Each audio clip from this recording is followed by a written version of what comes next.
یہ نہ تو خودکشی کا کیس تھا، نہ ہی اتفاقیہ آتش زنی کا واقعہ نظر آتا تھا۔ مطلب یہ کہ اگر باورچی خانے میں اتفاق سے آگ بھڑک اٹھی تھی تو ایسی صورت میں فردوس بی بی چپ چاپ اپنی جان نہ دے دیتی، وہ خود کو بچانے کے لیے چیخ و پکار اور بھاگ دوڑ ضرور کرتی۔ کسی بھی انسان کے لیے اس کی جان بڑی قیمتی ہوتی ہے، وہ اسے بچانے کی حتی الامکان کوشش کرتا ہے، جس کا یہاں کوئی ثبوت نظر نہیں آتا تھا۔ دوسرا امکان خودکشی کا ہو سکتا تھا، یعنی یہ سوچا جا سکتا تھا کہ فردوس نے اپنی جان لینے کے لیے خود کو آگ لگا دی ہوگی۔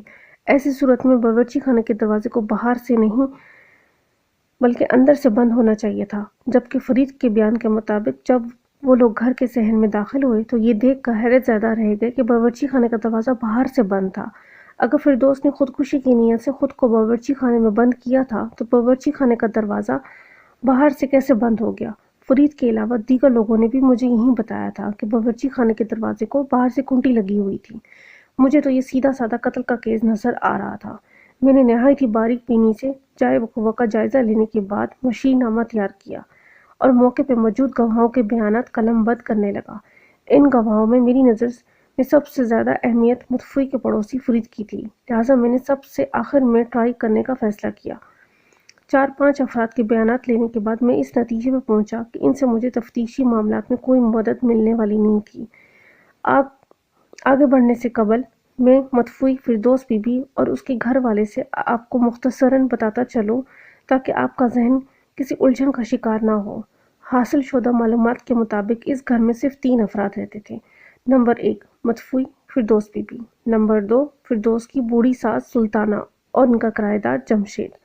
وہ 5 مرلے قطع اراضی پر بنا ہوا ایک درمیانے سائز کا مکان تھا۔ کراچی کے رہائشی مکان کے رقبے کو تقریباً 120 گز تصور کر لیں۔ گھر کے اوپری حصے میں پہلو بہ پہلو 2 بڑے کمرے بنے ہوئے تھے، جن کے آگے 10 فٹ کا ایک برآمدہ تھا۔ اس کے بعد کچا صحن تھا جس کی شمالی دیوار کے ساتھ ایک قطار میں باتھ روم اور کچن بنے ہوئے تھے، جبکہ جنوبی دیوار کے ساتھ چند پھلدار درخت لگے ہوئے تھے۔ مجھے اچھی طرح یاد نہیں، لیکن یاد پڑتا ہے کہ وہ امرود اور شہتوت کے پیڑ تھے۔ مکان کے سامنے والے حصے میں بیٹھک نما ایک بڑا سا کمرہ بنا ہوا تھا جو جمشید نامی ایک شخص نے کرائے پہ لے رکھا تھا۔ جمشید کسی اور علاقے کا رہنے والا تھا اور مقامی پرائمری اسکول میں پڑھاتا تھا۔ وہ پورے گاؤں میں ماسٹر جمشید کے نام سے مشہور تھا۔ وہ مہینے 2 مہینے میں اپنے گھر کا ایک چکر لگا کے آتا تھا۔ متوفی فردوس بی بی کا شوہر پچھلے 2 سال سے بیرون ملک مقیم تھا۔ یعقوب شادی کے فوراً بعد ہی عراق روانہ ہو گیا تھا اور ابھی چند روز پہلے ہی وہ گھر والوں سے ملنے چھٹی پر پاکستان آیا تھا۔ یعقوب عراق کی ایک آئل کمپنی میں ملازمت کرتا تھا جس کا ذکر کرنا غیر متعلق ہے۔ سب سے زیادہ حیرت انگیز بات جو مجھے پتہ چلی وہ یہ تھی کہ جب فردوس بی بی کو یہ خوفناک حادثہ پیش آیا وہ گھر میں اکیلی تھی۔ یعقوب اور اس کی بوڑھی ماں سلطانہ کے بارے میں کوئی حتمی بات تو معلوم نہیں ہوئی کہ وہ لوگ اس وقت کہاں تھے، تاہم بعض لوگوں کا قیاس تھا کہ یعقوب اپنی ماں کو ہسپتال لے گیا ہوگا۔ سلطانہ جوڑوں کے درد کی دائمی مریضہ تھی۔ ایک تو گرمی جہنم کی تپش پر سبقت لے جانے میں مصروف تھی، دوسرے اس گھر کے دور و دیوار خصوصاً صحن میں انسانی گوشت کی سڑن چاروں طرف پھیلی ہوئی تھی۔ وہاں پہ کھڑے ہو کر سانس لینا دوبھر ہو رہا تھا، لہٰذا میں نے حوالدار کو اپنے پاس بلایا اور کہا، مولا بخش، تم متوفی فردوس کی سوختہ لاش کو سرکاری ہسپتال پہنچوانے کے انتظامات کرو، جب تک میں فرید کا انٹرویو کر لیتا ہوں۔ موسم کی شدت اور لاش کی حالت کا تقاضا ہے کہ اسے جلد از جلد ہسپتال پہنچا دینا ہی مناسب ہوگا۔ ٹھیک ہے ملک صاحب، حوالدار فرما برداری سے بولا۔ آپ اس طرف سے بے فکر ہو جائیں، میں سارا بندوبست کر لوں گا۔ میں بے فکر ہو کے فرید کے ساتھ متوفی کے گھر سے نکل آیا۔ ہم چلتے ہوئے گلی کے کونے پہ پہنچے جس کے آگے تھوڑے فاصلے سے کھیتوں کا سلسلہ شروع ہو جاتا تھا اور کھیتوں کے آغاز پر ہی ایک سایہ دار شمیم کا تناور درخت کھڑا تھا۔ ہم دونوں مذکورہ درخت کے نیچے آ گئے۔ فرید کے چہرے پہ الجھن کے تاثرات سجے ہوئے تھے۔ کیا بات ہے فرید؟ میں نے اس کی آنکھوں میں دیکھتے ہوئے سوال کیا۔ تم خاصے پریشان نظر آ رہے ہو، میری سمجھ میں نہیں آ رہا، آپ مجھے یہاں کیوں لے کر آئے ہیں؟ اس نے متوش انداز میں میری طرف دیکھا۔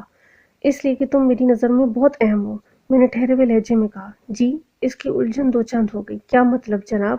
فرید، میں نے اس کے چہرے پر نگاہ جماتے ہوئے کہا، تم متوفی کے پڑوسی ہو اور تم ہی وہ شخص ہو جس نے سب سے پہلے متوفی کے باورچی خانے کو آتش کی لپیٹ میں دیکھا۔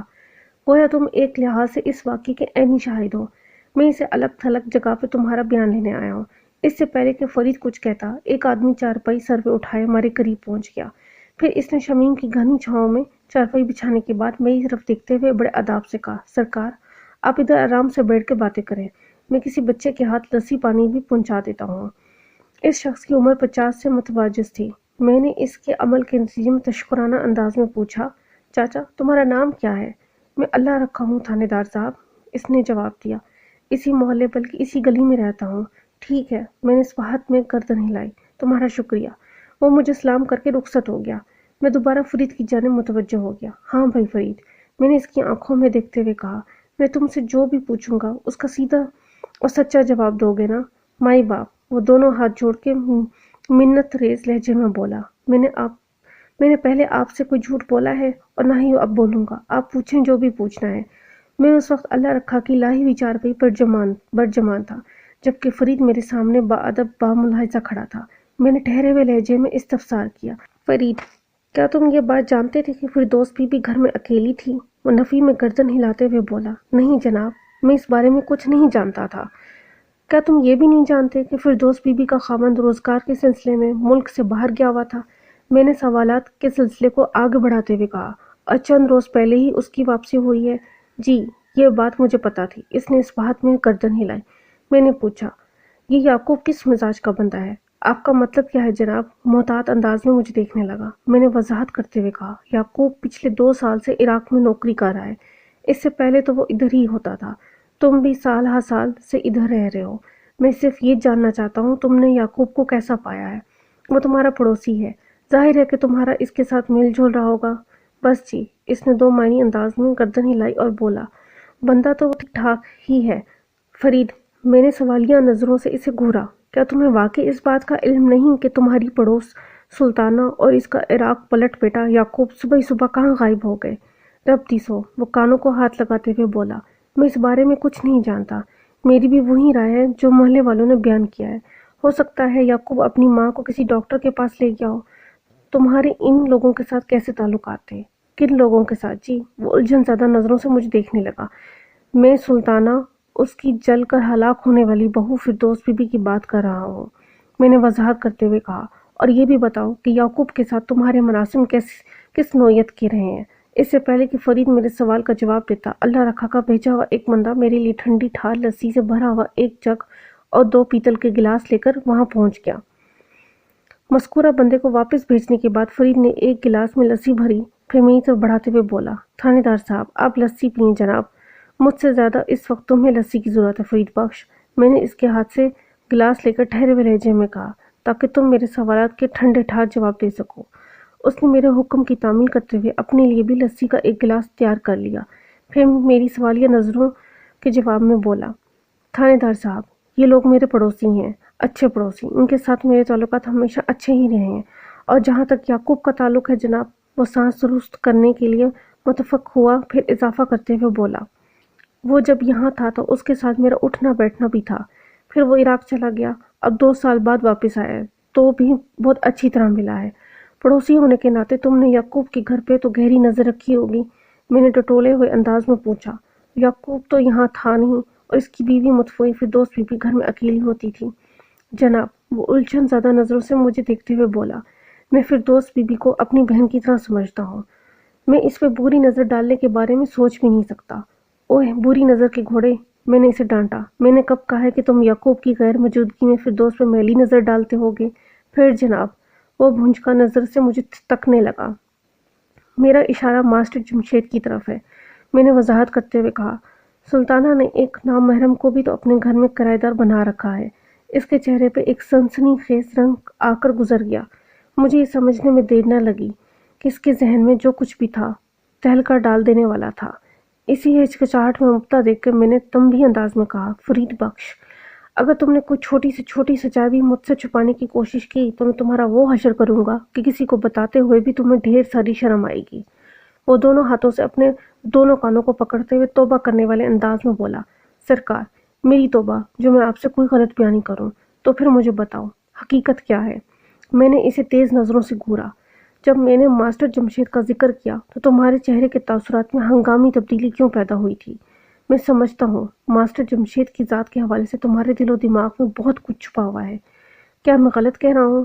نہیں جناب، اس نے نفی میں گردن ہلائی اور بولا، کیسے زبان کھولوں جناب، پڑوسی کا معاملہ ہے، اور تو پھر میں تمہیں اپنے ساتھ تھانے لے چلتا ہوں، میں نے دھمکی دینے والے انداز میں کہا۔ وہاں پہنچ کے تمہاری زبان فر چلنے لگے گی۔ مائی باپ، وہ دونوں ہاتھ جوڑ کے کھڑا ہو گیا۔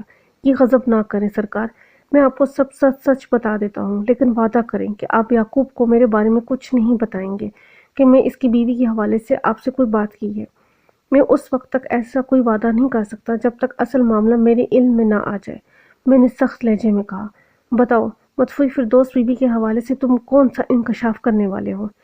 چند لمحے تک تذبذب میں رہنے کے بعد اس نے کہا، ماسٹر جمشید کوئی پچھلے 1 سال سے سلطانہ کی بیٹھک میں کرایہ دار کی حیثیت سے رہ رہا ہے۔ جب سلطانہ ماسٹر کو یہ بیٹھک کرائے پر دے رہی تھی تو اس وقت میں نے سلطانہ کو سمجھایا تھا کہ وہ ماسٹر کو اپنے گھر میں نہ رکھے، وہ کوئی اچھا آدمی نہیں، لیکن سلطانہ نے میری ایک نہ سنی اور وہی کیا جو اس کے ذہن میں سمایا ہوا تھا۔ کیا مطلب؟ وہ سانس لینے کے لیے تھما تو میں نے ٹٹولے والے انداز میں پوچھا، تم نے ماسٹر جمشید کی کس بات سے یہ اندازہ قائم کیا تھا کہ وہ کوئی اچھا آدمی نہیں؟ جناب، یہ بندہ مجھے شکل سے ہی ٹھیک نہیں لگا تھا، وہ برا سا منہ بناتے ہوئے بولا۔ اس لیے میں نے سلطانہ کو سمجھانے کی کوشش کی تھی کہ اس کا جوان بہو کے ساتھ ہے، کسی نامحرم کو یوں گھر میں رکھ لینا اچھی بات نہیں، لیکن جب اس نے کرائے کے لالچ میں میری بات پہ توجہ نہ دی تو میں نے بھی خاموش ہو گیا۔ آخری جملہ اس نے مجھ سے نگاہ چراتے ہوئے ادا کیا تھا۔ میں فوراً سمجھ گیا کہ دال میں کچھ کالا ہے، وہ کوئی اہم بات مجھ سے چھپانے کی کوشش کر رہا ہے۔ میں نے کڑک دار آواز میں کہا، لگتا ہے تمہیں حوالات کی ہوا کھلائے بغیر بات نہیں بنے گی۔ تھانے دار صاحب، میں نے کچھ جرم نہیں کیا۔ وہ گھگیانے لگا، آپ مجھے تھانے کچہری کے چکر میں نہ ڈالیں، اگر تم واقعی ان چکروں سے بچنا چاہتے ہو تو الف کی طرح سیدھے ہو جاؤ، میں نے قراہٹ آمیز انداز میں کہا۔ میں اچھی طرح جانتا ہوں اور یہ جانکاری مجھے تمہاری آنکھوں نے دی ہے کہ سلطانہ کی طرف سے مایوس ہونے کے بعد تم نے صبر کیا تھا اور نہ ہی خاموش ہو کر بیٹھے تھے، بلکہ تم مسلسل اس ٹو میں لگے رہتے تھے کہ ماسٹر اور فردوس بی بی کے درمیان کیا چکر چل رہا ہے، اور تم نے اس سلسلے میں بہت سی کارآمد باتیں بھی جان لی تھی۔ میں نے لمحائی توقف کر کے ایک گہری سانس لی، پھر سراہتے ہوئے لہجے میں اضافہ کیا، کیا میں غلط کہہ رہا ہوں؟ نہیں سرکار، میں چونکہ غلط نہیں کہہ رہا تھا اس لیے وہ انکار کی ہمت نہ کر سکا اور جلدی سے بولا، آپ بالکل ٹھیک کہہ رہے ہیں، میں نے فردوس اور ماسٹر کے حوالے سے اچھی خاصی تحقیق کی ہے۔ کیسی تحقیق؟ اس نے استفساریہ نظر سے اس کی طرف دیکھا۔ میں تمہاری کارکردگی کی تفصیل جاننا چاہتا ہوں۔ اچھا جی، اس نے ایک گہری سانس خارج کی اور وضاحت کرتے ہوئے بولا، تھانے دار جی، میں سلطانہ کو سمجھانے سے تو باز آ گیا تھا، لیکن میں نے فردوس کے معاملات پہ گہری نظر رکھی تھی۔ جلد ہی یہ بات میرے علم میں آ گئی کہ یعقوب تو محنت مزدوری کرنے ملک سے باہر گیا ہوا تھا اور اس کی غیر موجودگی میں فردوس ماسٹر جمشید کے ساتھ ایک خطرناک کھیل کھیل رہی تھی۔ فردوس پوری طرح ماسٹر کی طرف مائل ہو چکی تھی۔ میں نے کئی بار سوچا کہ سلطانہ سے بات کروں، لیکن اس خیال سے خاموش رہا کہ وہ میری بات کا یقین نہیں کرے گی، وہ الٹا مجھے کو لتاڑ ڈالے گی کہ میں خواہ اس کی بہو پہ الزام لگا رہا ہوں۔ یہ تو میں دیکھ رہا تھا کہ سلطانہ ماسٹر جمشید پر اندھا بھروسہ کرنے لگی تھی، لہٰذا میں نے خاموش رہنا ہی مناسب سمجھا۔ تمہارا کیا خیال ہے؟ میں نے سوال کیا۔ سلطانہ اپنی بہو اور ماسٹر جمشید کے تعلق سے بے خبر تھی؟ میں اس بارے میں یقین سے کچھ نہیں کہہ سکتا جناب، وہ بے چارگی سے بولا، لیکن اتنا ضرور جانتا ہوں کہ وہ دونوں بہت ہاتھ پاؤں بچا کر یہ کھیل کھیل رہے تھے، ورنہ سلطانہ انہیں جان بوجھ کر ایسا موقع نہیں دے سکتی تھی۔ ساس بہو میں چاہے کتنی ہی بھی نہ اتفاقی کیوں نہ ہو، مگر سلطانہ اپنے بیٹے کی گھر کو تو آگ نہیں لگا سکتی تھی۔ فرید بخش کی ایک بات نے مجھے چونکنے پر مجبور کر دیا۔ میں نے اس کی آنکھوں میں جھانکتے ہوئے سوال کیا، کیا سلطانہ اور فردوس کے درمیان اتفاق نہیں تھا؟ بالکل نہیں جناب، وہ بڑے مضبوط لہجے میں بولا، اکثر ان کے گھر سے لڑائیوں جھگڑوں کی آوازیں سنائی دیتی رہتی تھیں۔ میں نے سوچ میں ڈوبے ہوئے لہجے میں کہا، یعقوب کو آئے ہوئے چند روز ہو گئے ہیں، کیا تم نے فردوس اور ماسٹر والے معاملے کے بارے میں اسے کچھ بتایا تھا؟ نہیں جی، اس نے سر نفی میں گردن ہلائی۔ میں نے اسے کچھ بتانا مناسب نہیں سمجھا، میاں بیوی کے درمیان جھگڑا کرانے کی مجھے کیا ضرورت پڑی تھی، لیکن یعقوب تمہارا پڑوسی اور پرانا جاننے والا ہے، میں نے ایک ایک لفظ پر زور دیتے ہوئے کہا، اور تمہارے اس کے ساتھ بہت اچھے تعلقات بھی رہے ہیں، تمہارا تو فرض بنتا تھا کہ پہلی فرصت میں یعقوب کو صورتحال سے آگاہ کر دو، تم نے ایسا کیوں نہیں کیا؟ میں نے سوچا تھا یعقوب واپس آ ہی گیا ہے تو سارا معاملہ خود اپنی آنکھوں سے دیکھ لے گا، اس نے لا تعلقی کے انداز میں جواب دیا، پھر دوست بیوی بھی یہاں ہے اور ماسٹر جمشید بھی، میں خواہ کو کیوں برا بناؤں؟ لیکن کیا فرید بخش؟ وہ بولتے بولتے رکا تو میں نے پوچھا، لیکن مجھے ایسا لگتا ہے کہ یعقوب کو اپنی بیوی کی پریم کہانی کی خبر ہو گئی تھی۔ فرید نے جواب دیا تو میں چونک اٹھا۔ تمہیں کس بات سے ایسا لگا؟ میں نے پوچھا۔ پچھلی رات دونوں میاں بیوی کے بیچ بڑا شدید جھگڑا ہوا تھا۔ تمہیں ان کے جھگڑے کے بارے میں کیسے پتہ چلا؟ میرے اور یعقوب کے گھروں کے درمیان دیوار خاصی نیچی ہے جناب، وہ وضاحت کرتے ہوئے بولا۔ اتنی نیچے کہ ادھر سے ادھر بڑی آسانی کے ساتھ بات سنی جا سکتی ہے۔ رات کو میں پیشاب کرنے کے لیے اٹھا تو دیوار کی دوسری جانب مجھے یعقوب اور فردوس کی تیز تیز باتیں کرنے کی آوازیں سنائی دیں۔ مجھے یوں محسوس ہوا کہ وہ آپس میں جھگڑ رہے تھے۔ پھر تو تمہیں یہ بھی معلوم ہوگا کہ وہ لوگ کس بات پر جھگڑ رہے تھے؟ میں نے تیکھے لہجے میں سوال کیا۔ یہ تو ہو نہیں سکتا کہ تم نے ان کے جھگڑنے کی آوازوں کو نظر انداز کر دیا ہو اور اطمینان سے جا کے سو گئے ہو۔ آپ ٹھیک کہتے ہیں جناب، وہ شرمندہ سی صورت بنا کے بولا۔ میں کان لگا کے بڑے دھیان سے ان کی باتیں سنی تھی اور ان کے جھگڑنے کا سبب بھی میری سمجھ میں آ گیا تھا۔ فرید بخش، بچھاڑتے نہیں ڈالو۔ وہ بات ادھوری چھوڑ کے خاموش ہوا تو میں نے دھمکی آمیز لہجے میں کہا، میں تمہیں پہلے بھی کہہ چکا ہوں کہ صاف اور واضح الفاظ میں حقیقت مجھے بتاؤ۔ میں جاننا چاہتا ہوں کہ میاں بیوی کس بات پر جھگڑا کر رہے تھے۔ آنے والے 10 منٹ میں فرید بخش نے مجھے جو تفصیل سنائی اس کا خلاصہ اتنا سا ہے کہ یعقوب کو ماسٹر جمشید کے حوالے سے اپنی بیوی مدفوع فردوس بیوی کے کردار پر شک ہو گیا تھا۔ میں نے پوری توجہ سے اس کی بات سنی اور اس کے خاموش ہونے پہ کہا، یہ ماسٹر جمشید بھی کہیں نظر نہیں آ رہا۔ پتہ نہیں اسے فردوس بیوی کی المناک موت کی خبر ہوئی ہے یا نہیں۔ خبر کیسے نہیں ہوگی جناب، وہ عجیب سے لہجے میں بولا۔ اس وقت پورے محلے کو پتہ چل چکا ہے کہ فردوس بیوی باورچی خانے کے اندر جل کر مر گئی ہے۔ اس کا اسکول بھی اسی محلے میں ہے۔ پھر جب کسی علاقے میں پولیس آتی ہے تو پھر کچھ بھی چھپا نہیں رہ سکتا۔ اس کی بات میں وزن تھا۔ میں نے ادھر ادھر نگاہ لڑاتے ہوئے کہا، لیکن اتنی بڑی خبر سن کے ماسٹر جمشید کیوں نہیں پہنچا؟ ہو سکتا ہے اسے فردوس بیوی کی موت کا علم ہو گیا ہو اور وہ جان بوجھ کے کہیں ادھر ادھر کھسک گیا ہو۔ فرید نے خیال ظاہر کیا، کل تک تو وہ ادھر ہی تھا۔ میں نے جمعے کی نماز کے بعد اسے محلے میں دیکھا تھا۔ آج یعنی جس روز مدفوع فردوس بیوی کو وہ افسوسناک واقعہ پیش آیا، ہفتے کا دن تھا۔ اس حساب سے فرید کا بیان درست تھا کہ اس نے گزشتہ روز یعنی جمعے کے دن ماسٹر جمشید کو محلے میں دیکھا تھا۔ میں نے اس کی آنکھوں میں دیکھتے ہوئے اچانک سوال کیا، فرید بخش، تمہارے خیال میں فردوس بیوی کو کس نے قتل کیا ہوگا؟ قتل؟ وہ وحشت زدہ نظروں سے مجھے تکنے لگا۔ لیکن جناب وہ تو جل کر مری ہے۔ یہ ایک اتفاقیہ حادثہ تھا۔ ہرگز نہیں فرید بخش، میں نے اپنی بات پر زور دیتے ہوئے وضاحت کی۔ تم نے مجھے بتایا کہ جب تم لوگ آگ اور دھواں دیکھ کر سلطانہ کے گھر اندر پہنچے تو باورچی خانوں کو آگ کی لپیٹ میں پایا، اور جب تم لوگوں نے باورچی خانے کے اندر داخل ہونا چاہا تو اس کے دروازے کو باہر سے کنڈی لگی ہوئی تھی۔ فردوس گھر میں اکیلی تھی، لہٰذا وہ باورچی خانے میں بند ہو کے باہر سے کنڈی نہیں لگا سکتی تھی۔ چنانچہ اس کی خودکشی کے امکان کو 100% خارج کرنا ہوگا۔ میں نے لمحاتی توقف کر کے ایک گہری سانس لی، پھر اپنی بات کو آگے بڑھاتے ہوئے کہا، میں اس حوالے سے بھی نہیں سوچ سکتا کہ فردوس بی بی باورچی خانے میں کام کاج میں مصروف تھی اور کسی نے شرارت سے دروازے کو باہر سے کنڈی لگا دی اور پھر اتفاق سے اس کے کپڑوں میں آگ بھڑک اٹھی، کیونکہ اس تیوری میں بہت سے نقائص ہیں۔ نمبر 1، آج کل جس شدت کی گرمی پڑ رہی ہے، اس میں باورچی خانے کا دروازہ بند کرنے کے کام کرنے کا سوال پیدا ہی نہیں ہوتا۔ نمبر 2، اگر فردوس کپڑوں میں آگ بھڑکنے سے جل مری تو موت کے منہ میں جانے سے پہلے وہ چیخ چلا کے خود کو بچانے کی ہر ممکن کوشش کرتی۔ کیا تم لوگوں نے فردوس کی ایسی کوئی پکار یا فریاد سنی؟ تو پھر ایک ہی امکان باقی رہ جاتا ہے، میں نے سوچ میں ڈوبے ہوئے لہجے میں کہا۔ وہ کیا؟ وہ پٹی پٹی آنکھوں سے مجھے تکنے لگا۔ فردوس کو پہلے قتل کیا گیا ہے، میں نے ٹھہرے ہوئے لہجے میں کہا، پھر باورچی خانے میں پھینک کر اسے سپرد آگ کیا گیا، اور جب آگ نے پوری طرح سے اپنی لپیٹ میں لے لیا تو باورچی خانے کو باہر سے بند کر دیا گیا۔ لیکن وہ بے حد حیرت سے بولا، ایسا کس نے کیا ہوگا؟ فردوس کے قاتل نے، میں نے سنسنی خیز انداز میں کہا۔ قاتل؟ کون؟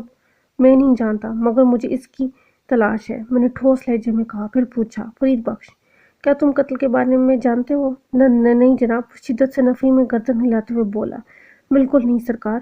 بات ختم کرتے ہی وہ اس راستے کی جانب دکھنے لگا جو اس محلے کی طرف آتا تھا۔ میں نے فرید بخش کی نگاہ کا تعاقب کیا اور مذکورہ کچے راستے میں مجھے ایک تانگا اپنی طرف نظر آیا۔ میں نے فرید بخش سے استفسار کیا، کیا کوئی خاص بات ہے؟ مجھے لگتا ہے یعقوب اور سلطانہ واپس آ گئے ہیں، اس نے بتایا۔ یہ تو بہت اچھا ہوا۔ ایویں گہری سانس خارج کی، مجھے بھی انہی کا انتظار تھا۔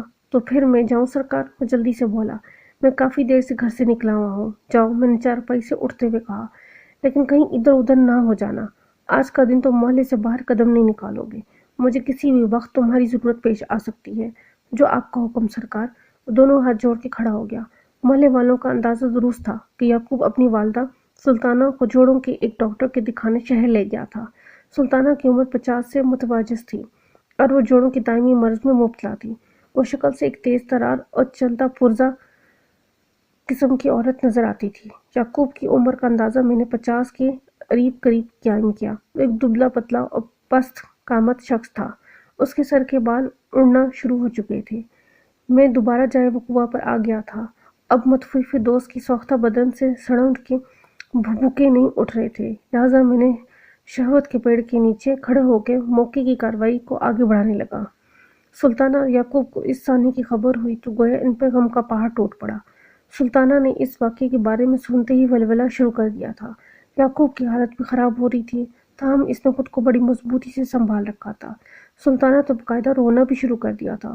اسی وقت حوالدار مولا بخش میرے پاس آیا اور کہا، ملک صاحب، میں نے اس تانگے والے کو روک رکھا ہے جو ان ماں بیٹے کو لے کر شہر سے یہاں پہنچا ہے۔ اگر آپ کی اجازت ہو تو میں اس تانگے میں فردوس بی بی کی لاش کو سرکاری ہسپتال لے جاتا ہوں۔ نیکی اور پوچھ میں نے اجازت دیتے ہوئے انداز میں کہا، تم لاش کو لے کر فوراً ہسپتال کی طرف روانہ ہو جاؤ۔ یعقوب بھی میرے نزدیک ہی کھڑا تھا۔ جب اسے پتہ چلا کہ میں متوفی فردوس کی سوختہ لاش کو سرکاری ہسپتال بھجوا رہا ہوں تو وہ جلدی سے بولا، جناب، آپ میری بیوی کی لاش کو ہسپتال کیوں بھیج رہے ہیں؟ پوسٹ مارٹم کے لیے۔ میں نے ٹھہرے ہوئے لہجے میں کہا، خدا کا خوف کریں سرکار۔ وہ خفگی بھرے انداز میں بولا، اب اس بیچاری کے بدن میں بچا ہی کیا ہے جو اس کی چیر پھاڑ کریں گے؟ پوسٹ مارٹم کا معاملہ مردے کی چیر پھاڑ تک ہی محدود نہیں ہوتا یعقوب، میں نے سرسراتی ہوئی آواز میں کہا۔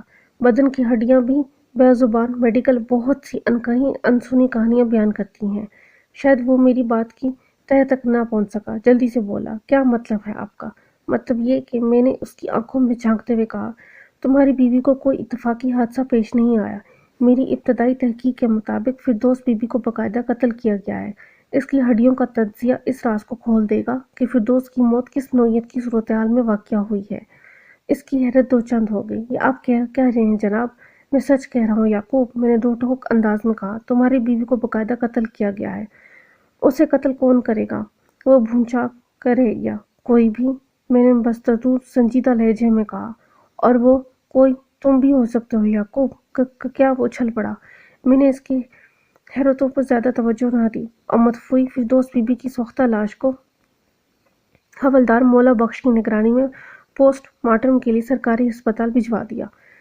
انہوں نے میری اس کارروائی پر ولولہ تو بہت مچایا، لیکن کار سرکار کے دوران میں نے ان کی کسی بات کی کوئی اہمیت نہ دی۔ پھر لاش کو وہاں سے روانہ کرنے کے بعد ان ماں بیٹے کی جانب متوجہ ہو گیا۔ ان کے ابتدائی بیان سے مجھے پتہ چلا کہ وہ دونوں آج صبح لگ بھگ 7 بجے گھر سے نکلے تھے اور فردوس بی بی کو بالکل ٹھیک ٹھاک گھر میں چھوڑ کے وہ شہر کی طرف گئے تھے، اور یہ کہ انہیں فردوس کو پیش آنے والے اس افسوسناک واقعے کے بارے میں کچھ بھی علم نہیں تھا۔ یہ بیان چونکہ میرے لیے تسلی بخش نہیں تھا، لہٰذا میں نے انہیں الگ الگ تنہائی میں گھسنے کا فیصلہ کر لیا اور یعقوب کو وہاں سے جانے کا کہہ کے خود سلطانہ کو لے کر بیٹھ گیا۔ شہتوت کے در پیڑ کے نیچے اتنی چھاؤں تھی کہ ہم بسہولت وہاں بیٹھ کر بات چیت کر سکتے تھے۔ میں نے اخلاقی طور پہ پہلے تو سلطانہ سے اس اونناک واقعے کے حوالے سے دلی ہمدردی اور گہرے رنج و غم کا اظہار کیا، پھر سوالات کا سلسلہ شروع کیا۔ سلطانہ، مجھے پتہ چلا ہے کہ تم نے اپنے گھر کی بیٹھک کسی کو کرائے پہ دے رکھی ہے۔ جی تھانے دار صاحب، اس نے اس بات میں گردن ہلائی۔ اس بندے کا نام ماسٹر جمشید ہے جی، وہ میرے محلے کے اسکول میں بچوں کو پڑھاتا ہے جناب۔ پچھلے 2 سال سے تمہارا بیٹا یعقوب ملک سے باہر روزی کمانے گیا ہوا تھا۔ میں نے چپتے ہوئے لہجے میں سوال کیا۔ نوجوان بہو کا ساتھ تھا۔ تمہیں یعقوب کی عدم موجودگی میں کسی نامحرم کو اپنے گھر کے اندر جگہ نہیں دینا چاہیے تھی۔ میں نے لمحاتی توقف کر کے ایک گہری سانس لی، پھر اس کے چہرے پر نگاہ جما کر معنی خیز لہجے میں استفسار کیا، سلطانہ، تم میری بات کا مطلب سمجھ رہی ہو نا؟ جی، میں آپ کی بات کا تو سمجھ رہی ہوں تھانے دار صاحب، وہ اس بات میں گردن ہلاتے ہوئے بولی، لیکن ماسٹر جمشید بہت ہی شریف اور باکردار بندہ ہے جناب۔ میں نے ایسے ہی اس پر بھروسہ نہیں کر لیا جناب۔ وہ پچھلے 1 سال سے ہمارے گھر کی بیٹھک میں رہ رہا ہے، لیکن مجال ہے جو مجھے اس سے ذرا بھی کوئی شکایت پیدا ہوئی ہو۔ سلطانہ بڑے اعتماد کے ساتھ جو کچھ بیان کر رہی تھی وہ اس کے برعکس تھا جو فرید بخش کی زبانی مجھے پتہ چل چکا تھا۔ یا تو سلطانہ انتہائی بیوقوف اور احمق قسم کی عورت تھی، یا پھر وہ جان بوجھ کے کسی خاص مقصد کے تحت فردوس اور ماسٹر جمشید والے معاملے پہ پردہ ڈال رہی تھی۔